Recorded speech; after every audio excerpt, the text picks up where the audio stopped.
அன்பானவர்களே, மறுபடியும் உங்கள் மத்தியில் வருவதற்கு கர்த்தர் கொடுத்த மிகப்பெரிய வாய்ப்புக்காக நான் நன்றி செலுத்துகிறேன். செய்திகளை சுமந்து செல்வதற்கு தேவதூதர்கள் வேதாகம காலங்களில் பயன்பட்டார்கள். என்னாகமம் 22:31 படி பிலேயாமின் கண்களை திறந்த தேவதூதன். மத்தேயு 1:20 படி யோசேப்பினுடைய மிகப்பெரிய சந்தேகத்தை தீர்த்து வைத்த தேவதூதன். மத்தேயு 2:13 படி யோசேப்புக்கு வழிகாட்டுகிற தேவதூதன். லூக்கா 1:11 சகரியாவுக்கு தரிசனமான தேவதூதன். லூக்கா 1:28 ஏழை பெண் மரியாள் வீட்டில் பிரவேசித்த தேவதூதன். அப்போஸ்தலர் 8:26 பிலிப்புவை அழைத்த தேவதூதன். அப்போஸ்தலர் 10:3 கொர்நேலிய வீட்டுக்கு வந்த தேவதூதன்.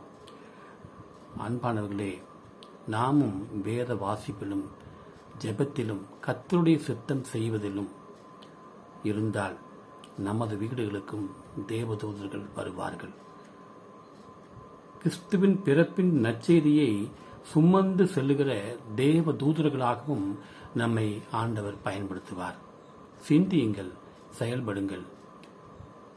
கிறிஸ்துமஸ் செய்தியை சுமந்து செல்லுகிற தேவதூதர்களாக கர்த்தர் உங்களை பயன்படுத்துவாராக.